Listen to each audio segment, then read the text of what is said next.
सामीन जी वकार, आइए देखते हैं हमारे पास साहिल कौन मौजूद हैं, कहाँ से और क्या सवाल पूछते हैं।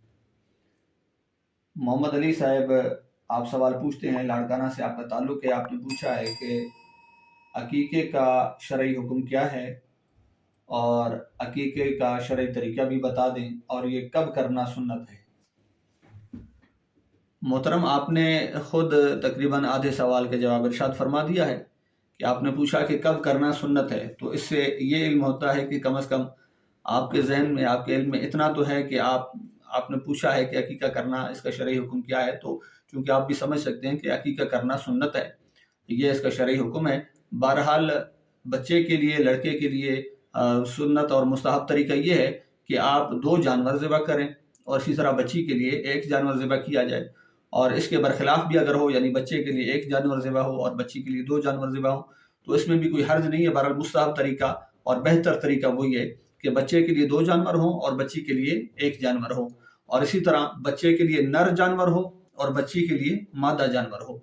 और इसके भी खिलाफ अगर होता है तो उसमें कोई हर्ज नहीं है। अकीक़ा जो आप अदा कर रहे हैं वो अदा हो जाएगा। कब कर सकते हैं, तो इसमें आप ये ज़हन में रखें कि जिस दिन बच्चे की विलादत हुई है उसके चंद दिन गुजरने के बाद, यानी 6 दिन गुजर गए तो 7वें दिन आप करेंगे, लेकिन उससे एक दिन, वो विलादत का जो दिन है उससे एक दिन कबल करेंगे। अब आप पूछेंगे कि बच्चा अभी पैदा नहीं हुआ तो एक दिन पहले किस तरह होगा। तो ये मसले को समझे, इसमें कोई दुश्वारी वाली बात नहीं है। यानी बच्चा पैदा हुआ है जुम्मा वाले दिन, तो आप अगले हफ्ते के जुम्मा वाले दिन नहीं करेंगे बल्कि जुमेरात वाले दिन करेंगे, यानी उस विलादत के एक दिन पहले करेंगे। और इसी तरह 7वें दिन कर लें या फिर 14वें दिन कर लें। अगर 7वें दिन मौका नहीं मिला, मसरूफियात थी, मशगूलियात थी या वुसात नहीं थी, ताकत नहीं थी, तो फिर आप 14वें दिन कर लें। अगर उसमें भी आपके पास वुसअत नहीं है या कोई दीगर मसरूफियत हो जाती है, नहीं कर सकते, तो 21वें दिन कर लें। अगर 21वें दिन भी नहीं होता तो फिर फुक़हा ने फरमाया कि ज़िंदगी में जब चाहें कर लें। 7वें दिन बच्चे के सर को मूंदा जाए और उसके जो बाल हैं उनका वज़न किया जाए, और बालों का जो वज़न है उसकी मिक़दार में चांदी लेकर उसे आप सदका कर दें।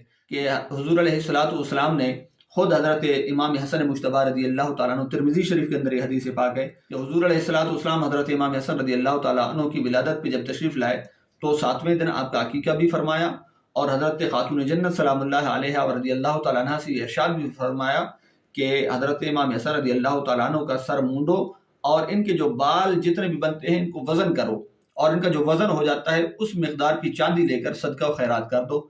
और इसी तरह अबू दाऊद और बुखारी शरीफ के अंदर भी हदीस पाक है, हुज़ूर अलैहिस्सलातु वस्सलाम ने फरमाया फ़अहरिक़ू अन्हु दमा व अमीतू अन्हुल अज़ा, कि बच्चे की तरफ से खून बहाओ, यानी जानवर ज़िबा करो, अकीक़ा करो और तकलीफ़ को उससे दूर कर दो।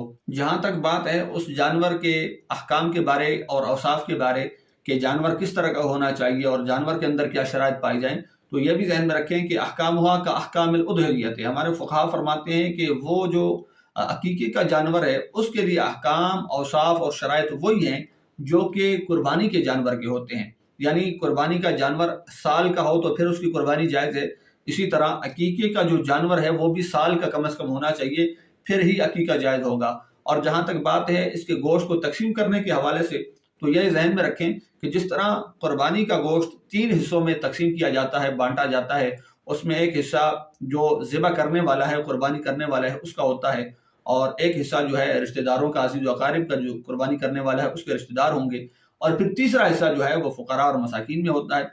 इसी तरह अकीक़े का जो जानवर है इसके गोश्त के भी 3 हिस्से किए जाएंगे।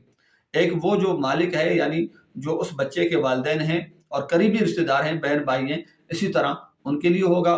फिर एक हिस्सा जनाब वो अज़ीज़ व अक़ारिब में चला जाएगा, एक हिस्सा जो है वो फ़ुक़रा और मसाकीन में, और चाहें तो सारा का सारा हिस्सा, सारा का सारा गोश्त जो है वो फ़ुक़रा में भी आप तक़सीम कर सकते हैं। और ये भी एक गलत मसला मशहूर है कि वो जो गोश्त है उसको वालिद और वालिदा, दादा और दादी, नाना और नानी नहीं खा सकते। इसमें कोई कबाहत और हर्ज नहीं है, बिल्कुल आप उसे खा सकते हैं, उसे इस्तेमाल कर सकते हैं, इसमें कोई हर्ज वाली बात नहीं है। अल्लाह पाक हमें दीन की समझ और फ़हम अता फ़रमाए। आमीन बिजाह सय्यिदिल मुरसलीन।